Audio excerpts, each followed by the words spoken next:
মেয়ে আমার একদম পেঁপে খেতে পছন্দ করে না, তো পিসিকে বলাতে পিসি বলল এইভাবে কর রান্নাটা, দেখ ও বুঝতেই পারবে না যে ও পেঁপে আলুর তরকারি খাচ্ছে। তো একটা পেঁপে নিয়েছিলাম, সাথে অল্প কিছু আলু নিয়েছিলাম। আলুর পরিমাণটা আমি একটু বেশি নিয়েছি, কারণ পেঁপেটা একটু ছোট ছিল সেই কারণে।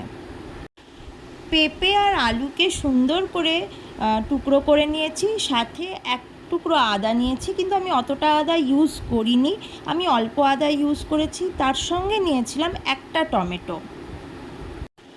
আলু, পেঁপে আর টমেটোকে প্রেসার কুকারের মধ্যে দিয়ে দিয়েছিলাম এবং ভালো করে দিয়ে দিয়েছিলাম।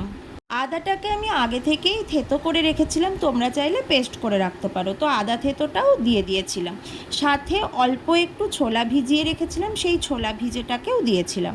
সঙ্গে পরিমাণ মতো হলুদ, পরিমাণ মতো জিরে গুঁড়ো এবং পরিমাণ মতো নুন দিয়ে পরিমাণ মতো জল দিয়েছিলাম। জলটা দেবার পর ভালো করে ওটাকে মিশিয়ে নিচ্ছিলাম, যাতে সব একসঙ্গে মিশে যায়। ভালো করে মিশিয়ে নেবার পর প্রেসার কুকারের ঢাকা আটকে সেটাকে ভালো করে গ্যাসের মধ্যে চাপিয়ে দিলাম এবং 2 কি 3টে মতো সিটি দিয়েছিলাম। আমার প্রেসার কুকারের জন্য আমাকে মোটামুটি 4টে মতো সিটি দিতে হয়েছিল। তো সুন্দরভাবে আলু, পেঁপে সব কিছু সেদ্ধ হয়ে গেছিলো।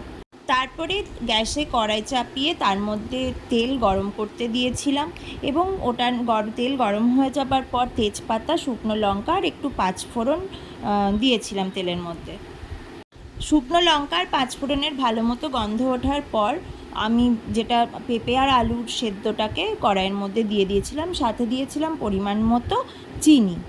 আমার একটু জলের পরিমাণটা বেশি হয়ে গেছিলো, তোমরা একটু কম দেবে, আমি বুঝতে পারিনি, তাই জলের পরিমাণটা বেশি হয়ে গেছিলো। তো দেখো খুব সুন্দরভাবে এটা কিন্তু হয়েছে, বোঝা যাচ্ছে না যে এর মধ্যে পেঁপে আছে। আমার মেয়ে কিন্তু খুব খুশি মনে খেয়েছে এবং ও বুঝতেই পারেনি যে এটা পেঁপে আলুর তরকারি।